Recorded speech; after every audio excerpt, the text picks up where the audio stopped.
4 more Champions League matches for you this week. We'll get some predictions from Craig, but it's for the first leg result. Yeah. So not who's going to go through. No. Well, you're by the way, I've got news for you. What? You're predicting as well. That's all right. So you can look equally stupid. So Liverpool against Bayern Munich. It's all about the injury, not crisis, but problems for Liverpool, particularly at the back.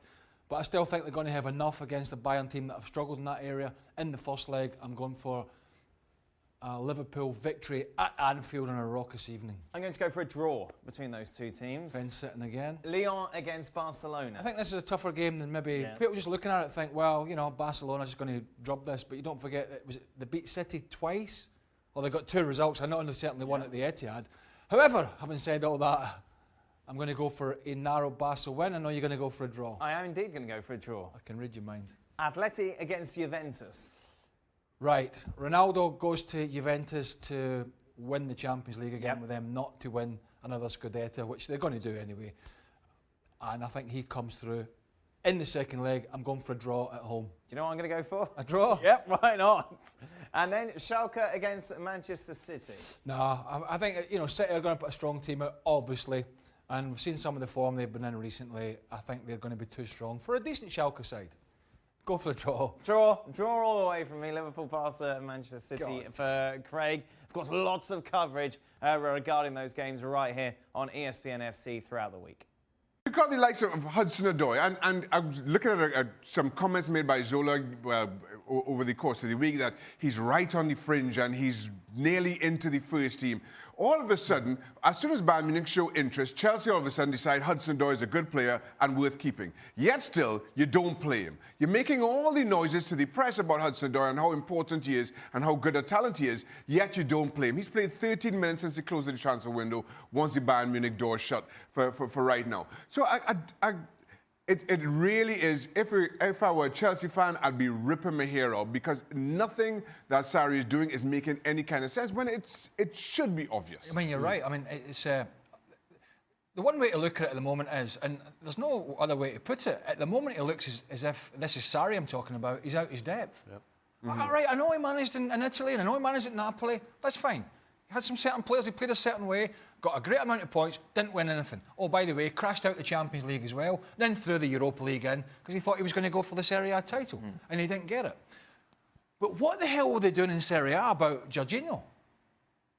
I mean, this supposedly great tactical league has allowed this guy to play the same system every week, week in, week out. And I know he had Hamzik and he had Allen next to him, and they're probably better at that position than the 2 Chelsea guys at the moment. Well, for sure they are.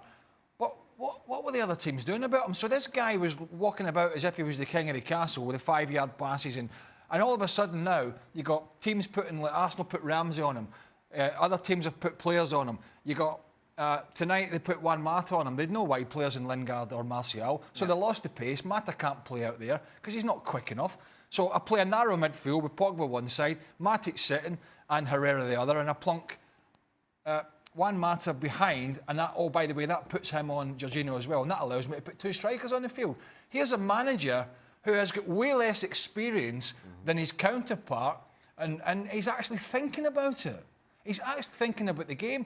And as for Jorginho, I was listening to the commentary, and one of the commentators said, well, you know, Matic is in a predicament now because he's on a yellow card and he's not going to be able to make another tackle.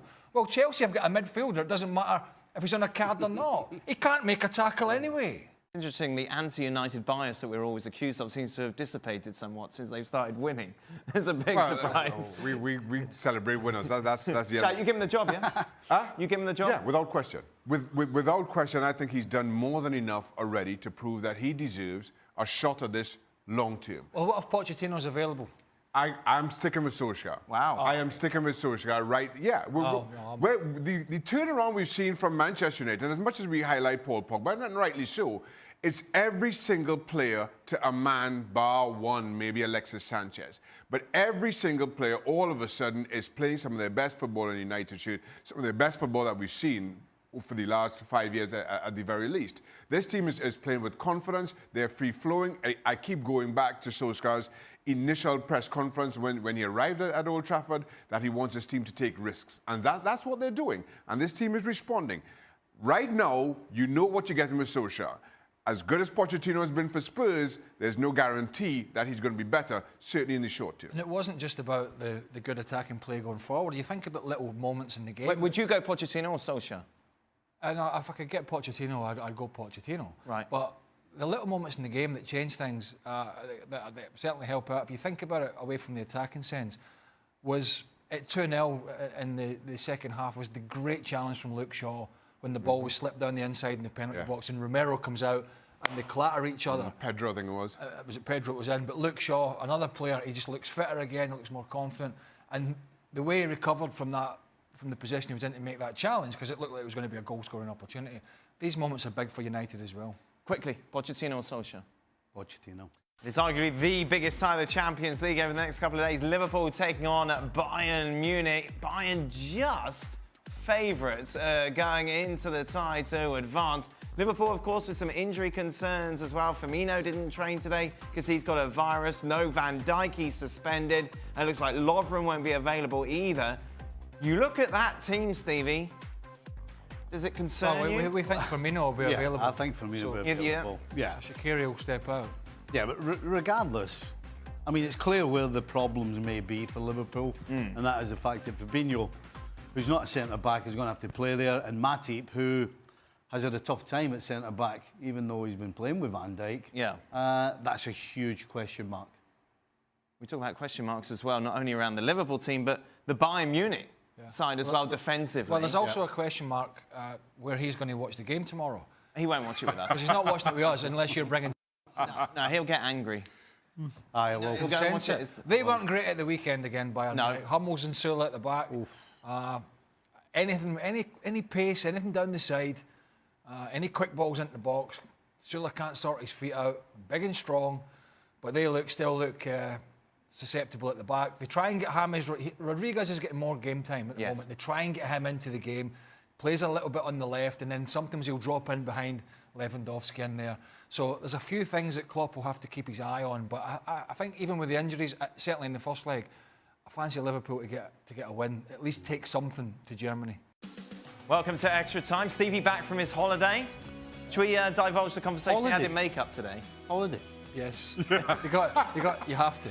Go on, I was taking them. Away you go. It wasn't. I was making polite conversation. Stephen said to the makeup girl, I was making polite conversation. if I put, what is there a difference in calories between bread and toast?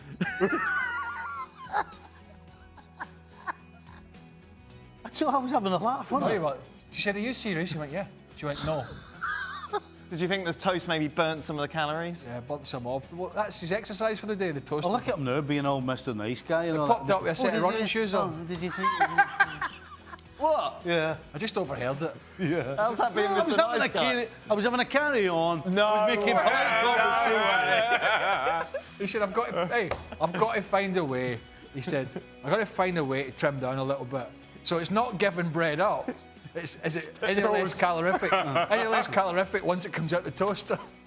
Calorific, is that a word? Yes. Okay. First tweet, a lot of tweets about Sarri. No Sarri defending from Gab tonight. Too bad, because Gab not on the show. He was never planned to be on the show. Because you know he would have stuck up for him, right? He wouldn't have stuck out, he would have explained him. Yeah, he's a I think that's the difference. Sarri You just explainer. don't understand. Because this is what he does. What does Gets beat and does it the same way all the time. So he's getting beat the same way all the time. And then he's going to get sacked, but he's getting sacked the same way. And that's the Sarri ball. I'd love to know how You guys just don't get it. can try and explain to us what Sarri's thinking, right? Well, Because we were trying to figure out earlier, what possible reason would you put Zappacosta on for Aspilicueta? It makes absolutely no sense. It makes them no better. So how Gam's going to figure that one out is beyond me. where does Chelsea Tell go? them what the Chelsea fans were singing. Well, They were singing. I can't say that. I'd like to work tomorrow. Why would you bring that up? They were singing an expletive. Yes. Your Sarri ball. Yes. Good. Where does Chelsea go from here? I'm just saying. Double down on Sarri, but risk missing Europe next season, or sack Sarri and risk worsening the reputation for prospective replacements? What do you mean? I don't know. Sorry. Zach, sorry. What's the- Double down on sorry, but Wait a minute. you know what? Reputation as Chelsea and Abramovich are a second club and owner. Well, is that Does not- that get any worse? Is that, I mean, is that everybody not the knows same? that. Does it not fly in the face of that being the same? I mean, would Man United have not had that thought process? You know what I mean? I'm not going to sack Mourinho because it might not look good for the next guy coming in. That doesn't make Who's sense. turning 6 million a year then? That's me. No, not me. You? No. No. What's the chance Chelsea actually pull off signing Zidane? That's the rumour, of course. We talked about it last week, wasn't it, with Jules, about the fact that maybe Zidane could come in and replace him. Very, very slim. Why? I just feel if Zidane is going to go somewhere and he'll have this choice of clubs, I don't see Chelsea in the same echelons as the kind of clubs that would be interested in Zidane. I don't see Chelsea and Abramovich spending the kind of money that other clubs would spend. But if you're Zidane and you get a phone call tomorrow saying, come in, we'll give you $3 million for the rest of the season. I'm sure he's had many a phone call since leaving Real Madrid, very similar to that. Not from a club like Chelsea, though. I'm sure he had that call from Manchester United. No, he didn't. No, he didn't? No. So you he don't knows think he- that my man, you sacked Mourinho, they called Zidane? No. I think so. Do you think so? Well, we'll never know, will we? Let's No, put we won't. Zidane on the phone. I saw I'm a going with piece you, in Shaq. Thank you very much. I saw a Just piece. because I brought up the toast. Yeah. I saw a piece earlier. I don't know if it was true that he said if one of his stipulations, if he was to take the job, he wanted clarification that Hazard was going to stay and 200 million kitty spend on players. What just was a little short-term, little interim job? Interim. Just to the end of the season. Interim. What does Zidane have to gain by going to have A lot of money. He's got a Got a lot of money. Well, a lot of people got a lot of money in this world, yet they still keep going out and wanting Yeah, more. but And what you got to understand is the mindset as well of the Chelsea owner, who's had great success with interim managers. Yeah. You know, Roberto Di Matteo took them to won the Champions League, Yeah. then was fired the next season. Avram Grant came in and did, I can't remember. Yeah. Got to Exactly. the final. Got to the final. Oh, that was Rafa won the Europa League. Rafa won the Europa League, which even the Chelsea fans still don't like him for. So, you know, you got to think about it from Abramovich's perspective. He's thinking, well, it's worked for me before, so why wouldn't I? What's the... sorry. What do you think is the main reason for Dortmund's loss of form? 0-0 today against Nuremberg. Of course, lost at Wembley midweek. First defending. A few things I'd say. I mean, injuries, and Yep. then some poor defending, and then that starts to drain the confidence. Finally, better sauce on haggis, whiskey or pepper? Do you have sauce on haggis? I don't have haggis. I don't have haggis either. It's horrible with a capital O. Oh, dear. I would think you'd probably need a lot of whiskey before you eat haggis. Really? Aye, just to pluck the courage up. What is it? It's a three-legged animal, with one leg shorter than the other, and it runs around a hill. And it tastes like wood. Two long legs and one short one, and just keeps running round. It's horrible. It's the. It's sheep's stomach, isn't it? It's basically all the. I don't know exactly, but it's all the intestinal areas and stuff like that. Right. Horrible. All mixed together. It's right up your street. Lovely. He calls it mince and tatties. By the way, pepper. It's going to make a lot of difference, isn't it? That is it. We are done. That's horrible. We'll be back tomorrow. It's, of course, Bayern, Liverpool, Lyon, Barcelona. I think that's pretty good, isn't it? Okay. Yeah, you're not here, are you, Shaq? Nope. Nope.